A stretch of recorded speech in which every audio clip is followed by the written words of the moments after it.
জয়গুরু জয়গুরু জয়গুরু। মহাপ্রভু কথা 52 গতকালকের পরের কথা। নিমাই বলিলেন নিত্যানন্দকে, আপনার কৃপা হইয়াছে। তখন নিতাইয়ের নিজের দেহ বলিতে কিছুই রইল না। নিমাইকে আপনার মন প্রাণ একেবারে সঁপে দিলেন। নিমাই নিত্যানন্দকে জিজ্ঞাসা করিলেন, শ্রীপাদ করল পূর্ণিমা ব্যাস পূজার দিন, আপনার ব্যাস পূজা কোথায় হইবে? নিত্যানন্দ বলিলেন, আমার ব্যাস পূজা শ্রীবাসের ঘরে হইবে। সকলে শ্রীবাসের বাড়িতে গমন করিলেন। নিতাইও নিমাই কর ধরাধরি করিয়া নৃত্য করিতে লাগিলেন এবং চলিলেন। অন্য সকলে সংকীর্তন করিতে লাগিলেন। হঠাৎ শ্রী গৌরাঙ্গের বলরাম ভাব হইল। দৌড়ে গিয়ে বিষ্ণু খাট্টায় বসিলেন।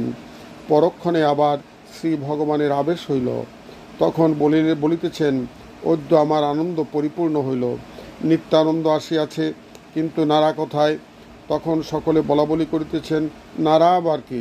সাহস করিয়া শ্রীবাস জিজ্ঞাসা করিলেন, প্রভু নারাকে আমরা বুঝিতে পারিতেছি না, আমরা বুঝিতে পারিতেছি না।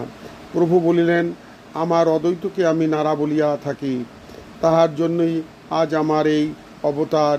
আমি এবার ব্রহ্মার দুর্লভ যে শ্রী ভগবত ভক্তি, তাহা অতি ক্ষুদ্র অধম জীবকেও বলাইব। এর পরের কথা আগামী দিন মহাপ্রভু পর্ব 53-তে বর্ণনা করা হবে। জয় রাধে, জয় রাধে, জয় রাধে।